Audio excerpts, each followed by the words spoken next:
The fog rolled in without warning, thick and oppressive, swallowing the countryside in an impenetrable white shroud. It clung to the ground like a living thing, curling around trees and creeping over the narrow dirt road that stretched into the abyss. The headlights of the van barely pierced the gloom, their faint beams swallowed whole by the swirling mist. Inside the van, a group of 5 sat in uneasy silence. The engine hummed steadily, but their breaths were shallow, their voices subdued as though afraid to disturb the silence outside. They were strangers to each other, brought together by a shared purpose, a cross-country adventure that promised breathtaking views and unforgettable memories. Instead, they found themselves ensnared in a landscape that seemed to breathe, pulse, and watch. "Did anyone else hear that?" a voice whispered. It was Maya, seated by the window, her face pale in the dim light.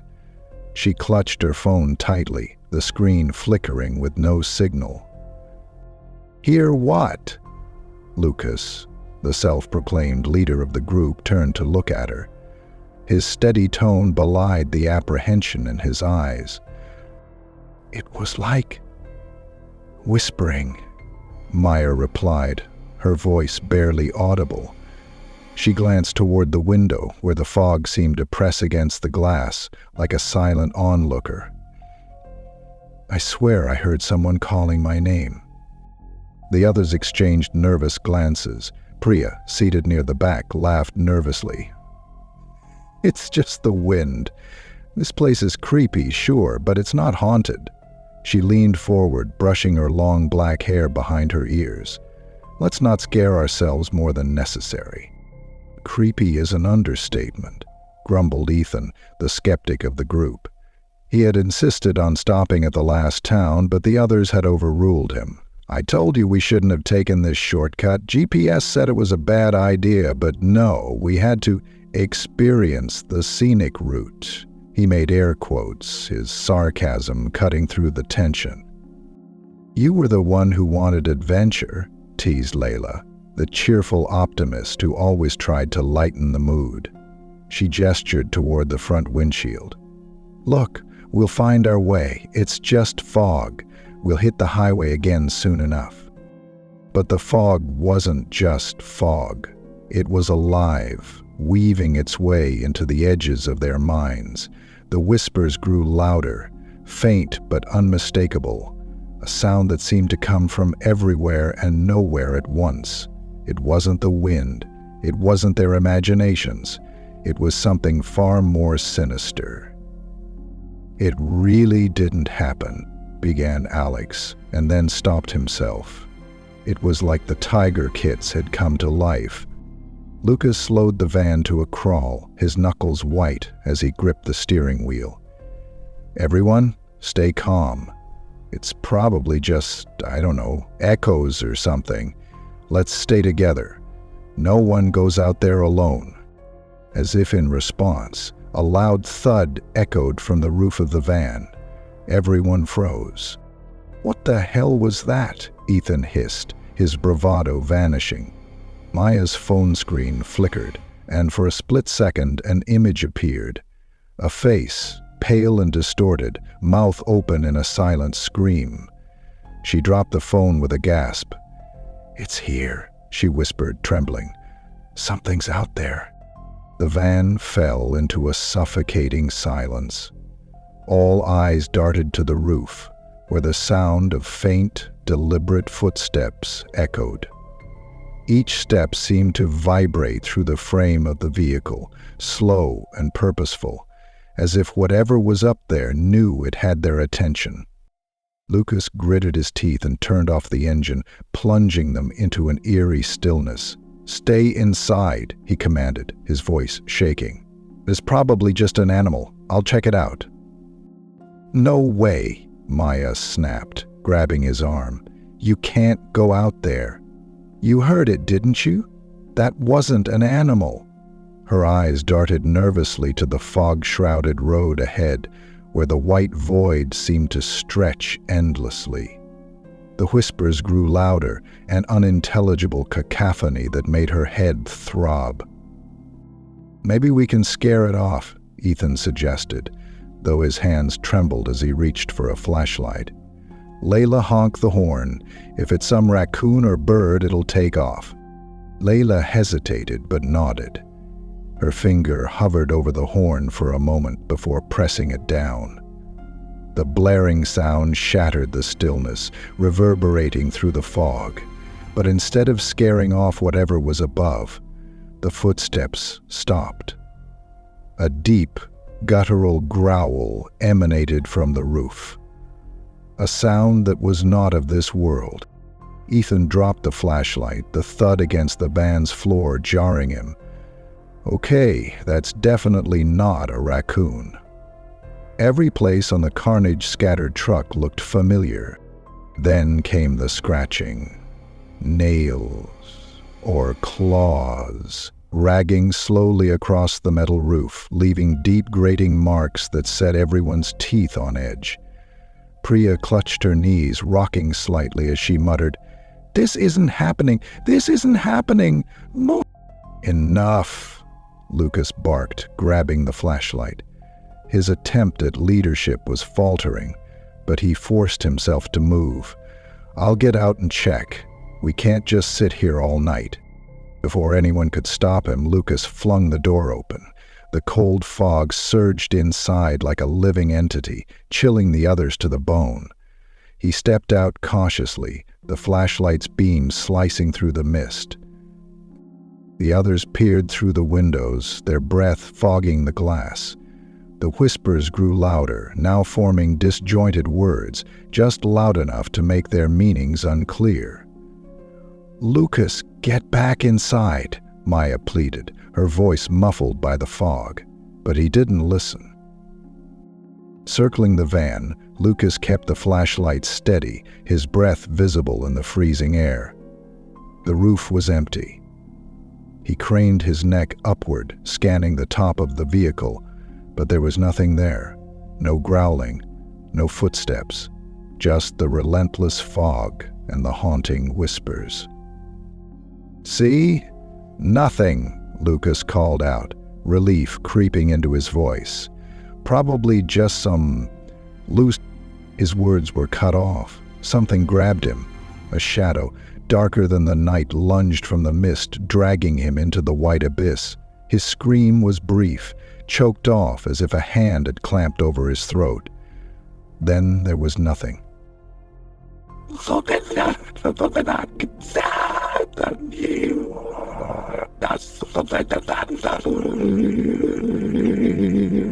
Lucas screamed, yanking the door open an instant and running after him, before the others could stop her.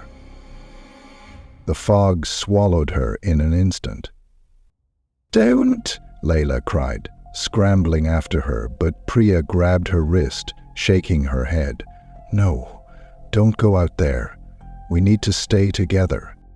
"We can't just leave them," Layla protested, her voice breaking. "We're no help to them if we get lost too," Priya argued, tears streaming down her face. "We need a plan." Inside the van, the whispers grew deafening, filling the confined space with overlapping voices. They spoke in a language none of them understood, but somehow felt deep in their bones. Each voice carried a tone of despair, anger, and a chilling familiarity. Ethan slammed his fists against the dashboard, his frustration boiling over. "This fog, this thing, it's playing with us. It's not natural. We need to move. Now!" "And go where?" Priya shot back. "You even know which direction we're facing? The road could lead us straight into whatever that thing is." Just then the fog outside parted briefly, revealing Maya stumbling toward the van. Her face was pale, her clothes damp with fog, and her eyes wide with terror. She collapsed at the side of the van, gasping for air. "It's not Lucas anymore," she choked out. "Whatever that thing is, it's taken him." Maya's words hung in the air like a death knell. Inside the van, no one moved. No one spoke. Layla finally broke the silence, her voice trembling. "What do you mean it's not Lucas anymore? What happened out there?" Maya shook her head violently, clutching her arms as if to protect herself from the memory. Her lips quivered, and when she finally spoke, her voice was hollow. "He looked like Lucas, but it wasn't him. His eyes, they were all wrong, empty, cold. He spoke, but the words, they weren't his." "What did he say?" Ethan demanded, his impatience tinged with fear. Maya turned to him, her tear-streaked face etched with terror. "He said my name, over and over, but it wasn't him calling me. It was like the fog itself was speaking through him. And then he smiled. That smile. It wasn't human." Layla covered her mouth, tears streaming down her face. Priya grabbed Maya by the shoulders, her own fear giving way to desperation. "Did you see where he went? Did you see anything else?" "No," Maya whispered, her voice cracking. "The fog. It's alive. It's watching us. It knows who we are, and it knows what we're hiding." The others froze, exchanging uneasy glances. "What we're hiding?" Layla asked, her voice barely audible. Before Maya could answer, the whispers outside intensified, a chorus of fragmented voices that seemed to echo their fears and secrets. "Ethan!" one of the voices called, low and guttural. "Why did you leave her?" Ethan's face went pale, his hands trembling as he gripped the edge of his seat. "No," he muttered under his breath. "That's not possible." "What's not possible?" Priya asked, her gaze darting between him and the fog. "Ethan, what's it talking about?" Ethan didn't respond. He stared out into the swirling mist, his jaw clenched. The whispers shifted, now calling out Priya's name. "Priya, you could have stopped it." Priya recoiled as if struck, her eyes wide with horror. "Shut up," she muttered, shaking her head. "Shut up." "Maya," the voices hissed next, drawing her name out like a serpent's breath. "You'll never escape it. You know what you did." "Stop it!" Maya screamed, clutching her ears. The whispers only grew louder, each voice laced with malice and familiarity. Layla clutched her head, trying to drown out the cacophony. "It's messing with us. It's trying to drive us insane." Ethan suddenly stood, his movements jerky and frantic. "We have to get out of here. We can't just sit here and let this thing pick us off one by one." "And go where?" Priya snapped, her voice sharp with panic. "We don't even know what this is, let alone how to escape it." The whispers stopped abruptly, leaving an eerie silence in their wake. For a brief, agonizing moment, the only sound was their ragged breathing. Then, from somewhere deep within the fog, a low, resonant voice spoke. A voice unlike the others. It was deeper, more commanding, and it carried a chilling authority. "You cannot leave," it said. "You belong to the fog now." Maya let out a choked sob, collapsing to her knees. Ethan staggered back, his eyes wide with disbelief. Layla grabbed Priya's arm, her nails digging into her skin. "What does it want from us?" she whispered. The van's interior lights flickered, and the temperature seemed to drop even further. Frost crept along the windows, forming intricate patterns that looked disturbingly like faces. The group huddled together, their fear palpable. Maya finally found her voice, though it was barely more than a whisper. "It's punishing us," she said, "for what we've done, for the secrets we've kept." Ethan shook his head, his voice rising in anger. "This is insane. It's just fog. It can't know anything about us." But even as he spoke, he knew it wasn't true. The fog knew. It had reached into their minds, their memories, and pulled out the things they thought they could bury forever. The things they had tried so hard to forget. Maybe if we tell the truth, it'll let us go," Layla suggested, her voice trembling. Ethan glared at her. "Are you kidding me? You think confessing our sins to a fog monster is going to save us? Do you have a better idea?" Priya shot back, her voice sharp with fear. Before anyone could argue further, the van's engine roared to life on its own.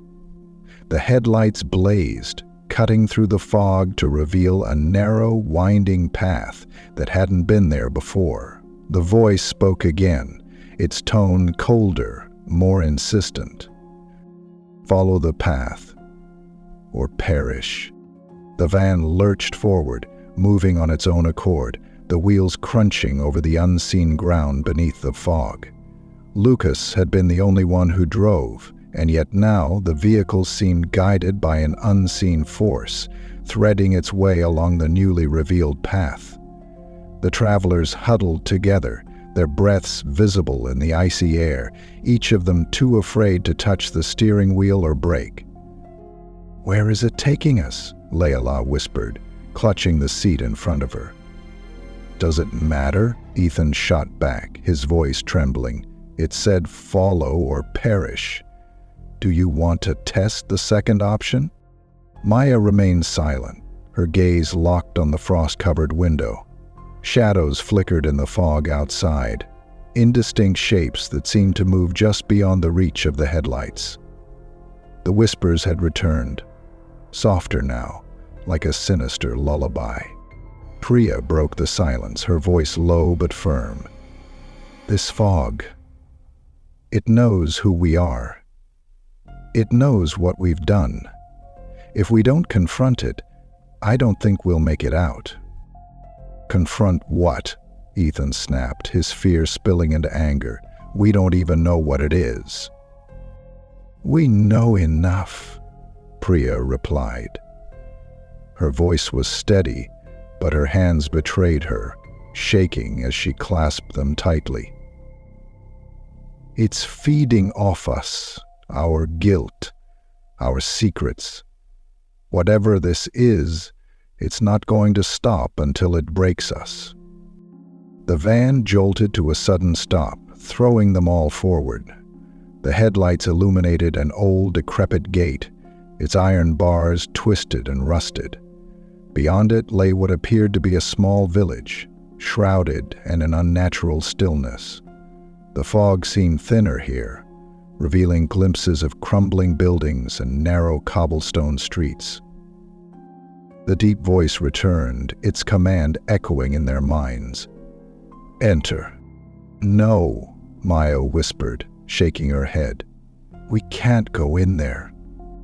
"We don't have a choice," Priya said, already reaching for the door handle. "It's the only way forward."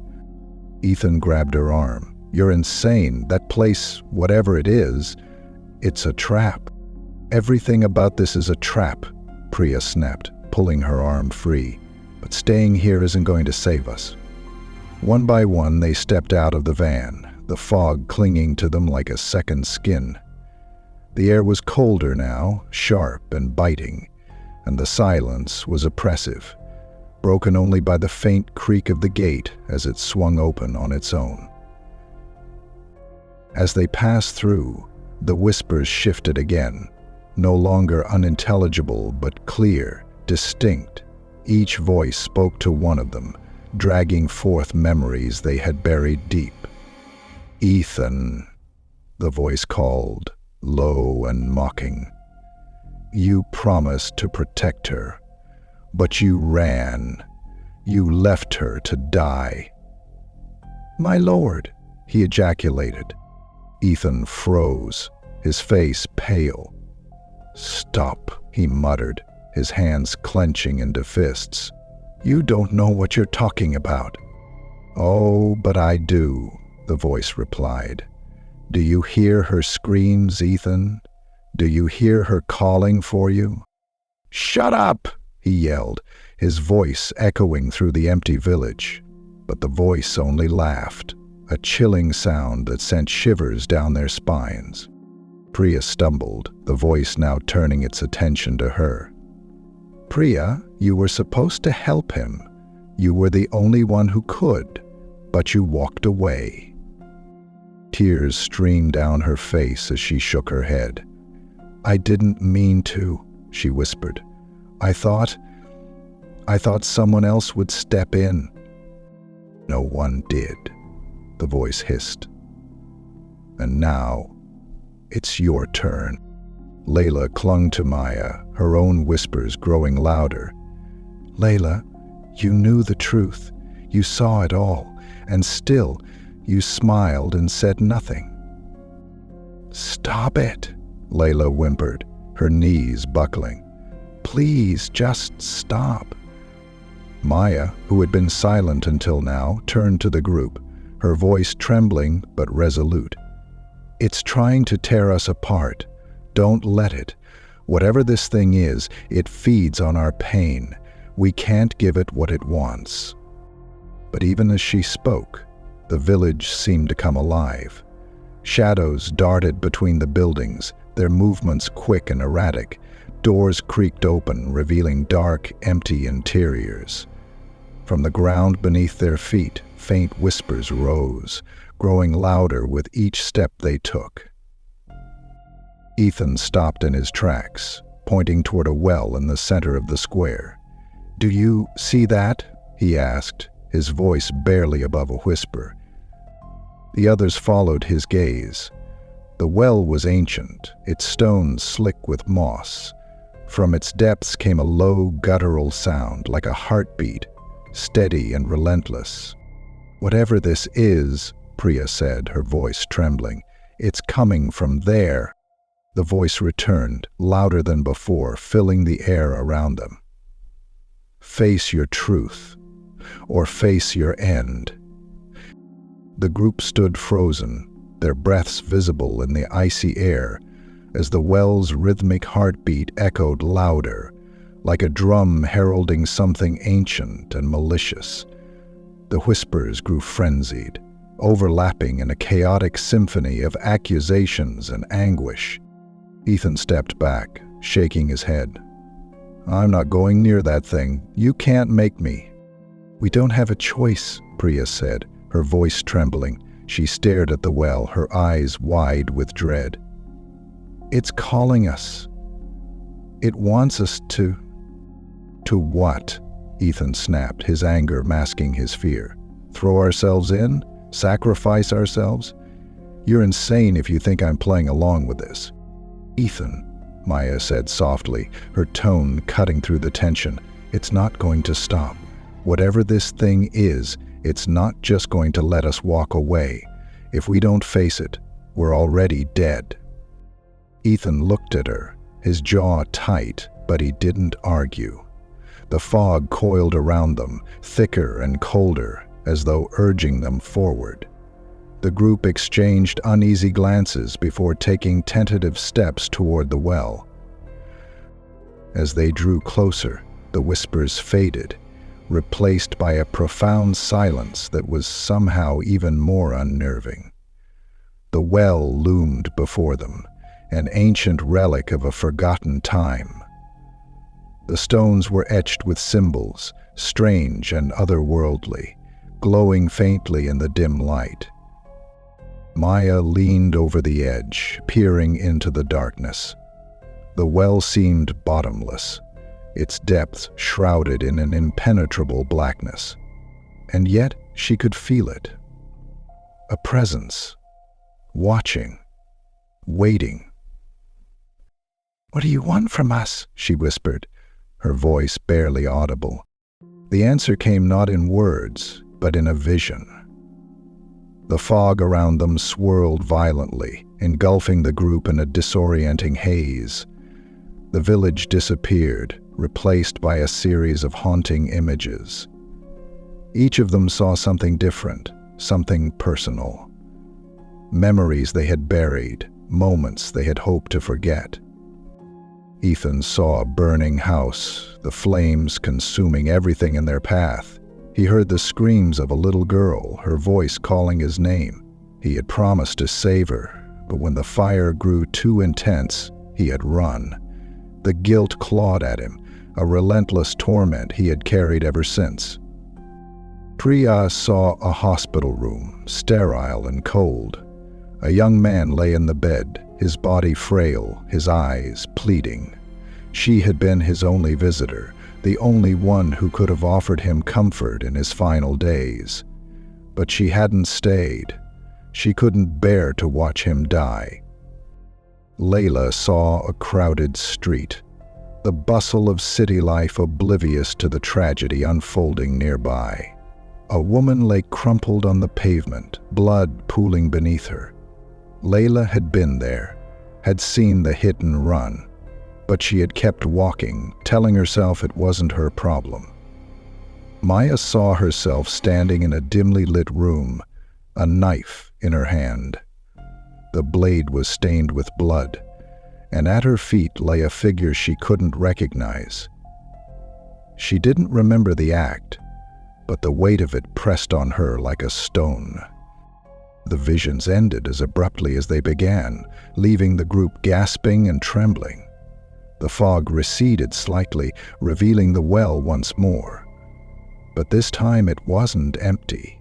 A figure stood at its edge, a tall, shadowy form, with eyes that burned like embers. "You carry your sins like chains," the figure said, its voice resonating with an unnatural power. "You cannot run from them, you cannot hide. The fog knows, and the fog will decide."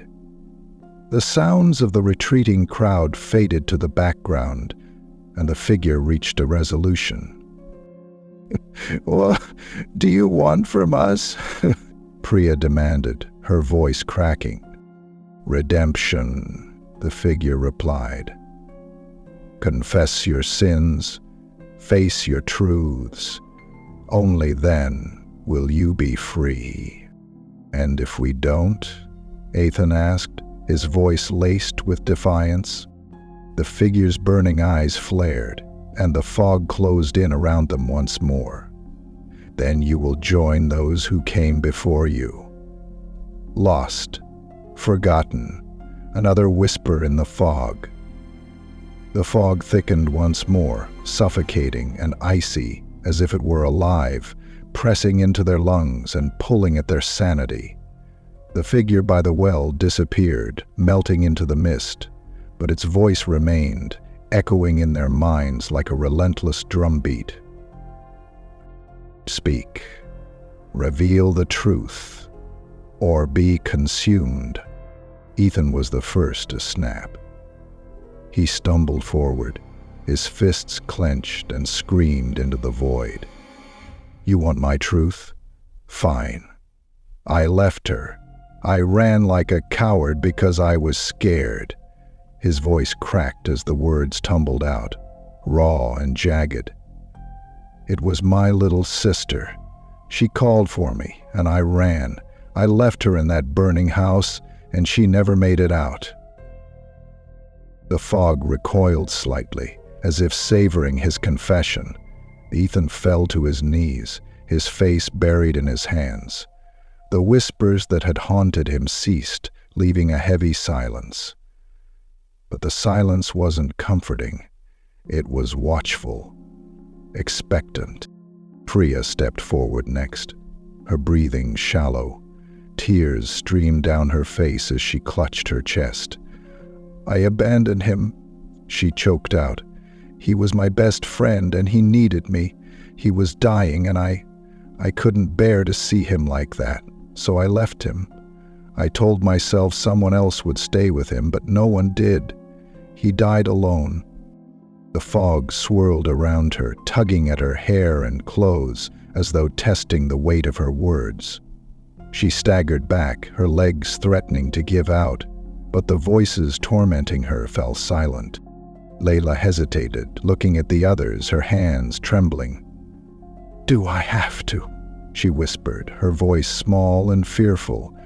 But the figure's voice returned, cold and unyielding, almost faced the fog. Layla clenched her fists, her lips quivering as she spoke. "There was a woman. She was hit by a car right in front of me.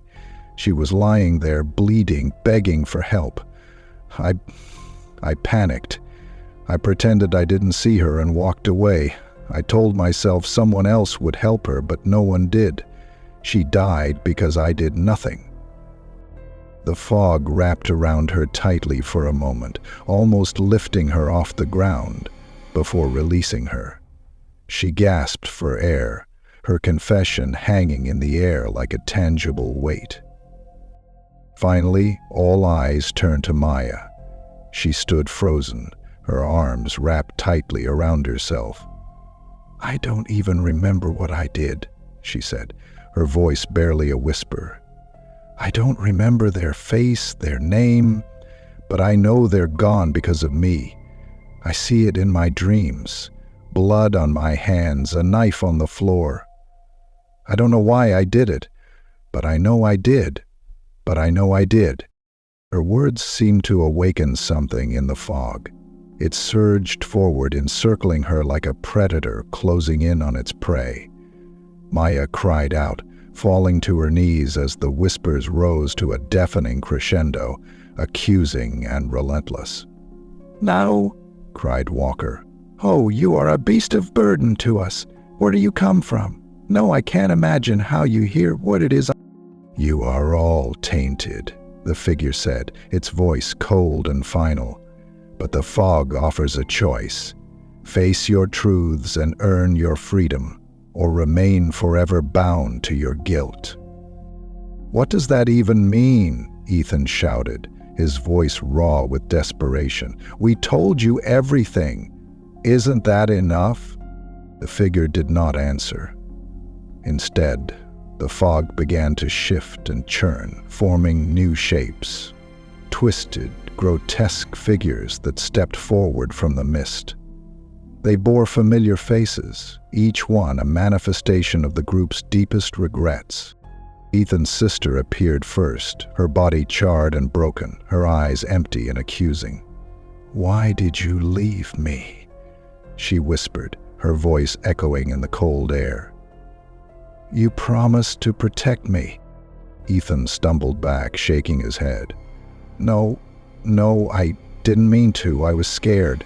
I didn't know what to do." Priya's best friend came next, his frail figure barely able to stand. "You said you'd be there," he rasped, his voice filled with betrayal. "You said you wouldn't leave me." Priya collapsed to the ground, sobbing. "I'm sorry," she whispered. "I was weak. I couldn't handle it.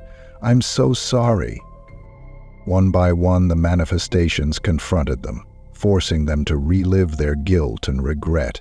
Layla sobbed as the woman she had ignored reached out to her, blood dripping from her hands. Maya screamed as the faceless figure from her nightmares loomed over her, its presence suffocating. The group was on the verge of breaking, their guilt and fear consuming them.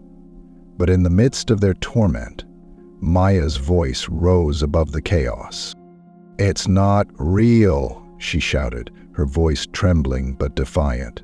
This thing is feeding off our pain. It wants us to drown in it, but it's not real," he said. From the surface of the patterns, there floated up to his mind a delicate phantom of the plastic balls the pearls had made. The others looked at her, their tear-streaked faces filled with desperation. "How do you know?" Priya asked, her voice shaking. "Because I've lived with this guilt for years," Maya said, her voice gaining strength. "It's haunted me every day, but hiding from it hasn't helped. It's time we stop running." She stepped forward, facing the faceless figure that had haunted her dreams. "You can't control me anymore," she said, her voice steady. "I did what I did, and I have to live with that." but I won't let you use it to destroy me." The figure hesitated, its form flickering as though unsure. The others watched, hope flickering in their eyes. Slowly, they began to follow Maya's lead, confronting their manifestations one by one. "I'm sorry," Ethan said to his sister. "I was a coward, and I'll never forgive myself for what I did, but I won't let you haunt me anymore." "I failed you," Priya told her friend, "and I'll regret it for the rest of my life, but I won't let this fog define me." As each of them faced their guilt, the fog began to recede, its hold weakening. The village around them faded, replaced by the barren road where their journey had begun. The van sat waiting, its engine idling softly. The figure's voice returned, quieter now, almost resigned. "You have faced the fog and survived, but its mark will remain with you, a reminder of what you carry. Go now, and remember." The fog dissipated as quickly as it had come, leaving behind an eerie silence that felt heavier than the whispers ever had. The group stood in the middle of the road, the van humming softly behind them, its headlights casting long, distorted shadows. The cold still lingered in the air, but the suffocating presence was gone. Ethan looked around, his breathing unsteady. "Is it over?" "I don't think it's ever really over," Maya replied, her voice soft but resolute. She gazed at the empty road ahead, her face pale but calm. "It let us go, but we'll carry this with us." The others exchanged uneasy glances, the weight of their confessions hanging between them like an invisible chain. They had faced their guilt, but the scars remained, etched deeply into their souls. "Let's get out of here," Layla said, her voice trembling. "I don't want to stay another second." They climbed into the van, the doors shutting with a finality that sent a shiver through them all. Lucas's absence was a stark reminder of the price they had paid. Maya took the driver's seat, her hand steady on the wheel as she started the engine. The road stretched endlessly before them, empty and quiet. No whispers, no fog, just the faint glow of the moonlight guiding their way. But none of them felt relief. The silence was oppressive, their thoughts louder than any voice the fog had conjured. As they drove, Priya broke the silence, her voice wavering. "Do you think it'll come back, the fog?" Maya didn't answer immediately. She kept her eyes on the road, her expression unreadable. "I don't know," she said finally. "But maybe it doesn't have to. It's not the fog that was holding us. It was ourselves." The others fell silent, her words sinking in. The fog had only amplified what had already been there, their guilt, their pain, their fear. They had carried it with them all along, hidden beneath layers of denial and pretense. The fog had stripped them bare, forcing them to confront the truths they had avoided for so long. Ethan leaned back in his seat, staring out the window at the empty landscape. "Do you think it's gone? The thing? In the fog?" "I think it's always been there," Maya replied. "Maybe not here, not in the way we saw it. But it's everywhere, in us, around us. We just gave it away in." Layla shivered, pulling her jacket tighter around herself. "I don't ever want to feel that again," she murmured. "I don't think I can." "You don't have to," Priya said, her voice quiet but firm. "We've faced it once. We can do it again. The fog might leave a mark, but it doesn't have to control us." The van continued down the road, the tension in the air slowly easing but never fully disappearing. Each of them was lost in their own thoughts, their minds replaying the horrors they had faced and the truths they had admitted. Hours passed, and the faint outline of a small town appeared on the horizon. Lights glimmered in the distance, a beacon of normalcy that seemed almost too good to be true. Maya pulled the van to a stop at the edge of the town, the group collectively exhaling as they stepped out. Maya started to unbutton her jacket but stopped and paced around the car as the group looked around. The air here was different, warmer, lighter untouched by the oppressive weight of the fog.